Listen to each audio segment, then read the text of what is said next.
Hello and hi geng, Oja di sini. Oke geng, sekarang 13 Februari dan jam sekarang menunjukkan pukul 4, hampir nak pukul 5 petang lah.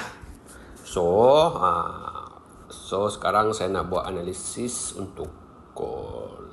Oke, goal nak ke mana untuk hari ini? Oke, kalau tengok sekarang goal ni ada kemungkinan nak buat kenaikan lah. Tapi sekarang saya tengok pun dia dah dalam proses kenaikan lah. Mungkin akan membuat sideways atau sebelum meneruskan kenaikan. Tapi kalau saya tengok dari mata kasar ini, gold sudah pun dari membuat kenaikan dari sini, sudah membuat kenaikan lah. Dan kalau buy dari sini, dia sudah lebih dari 100 pip lah kenaikan. Jadi jom kita tengok, okay.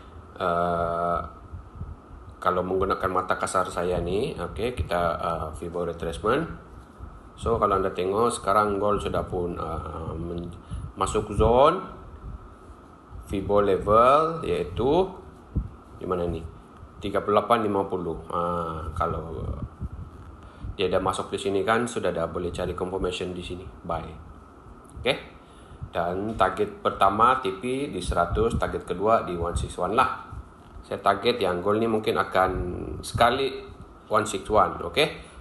Sebab kenapa 161? Okey, sebab kalau tengok dari pergerakan price di sini ada satu candle Morobuzu buy, ada candle bullish dan ada kemungkinan yang goal ni akan membuat satu lagi momentum rally, bearish rally. Target di 161 lah. Jadi apa-apa pun nanti kita tengoklah sama-sama macam mana. Okey. Kalau price break di sini, tunggu pullback, dia pergi 161. Okey? Macam tu saja.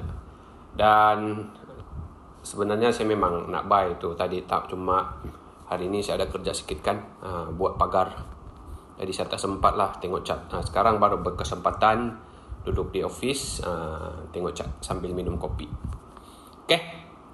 Okey, saya rasa itu saja. Nanti kita sama-sama tengoklah malam. Apapun nanti saya akan update. Okey? So, kalau anda nak belajar, anda boleh roja saya ataupun boleh dapatkan panduan saya, iaitu teknik scalping gold. Okey?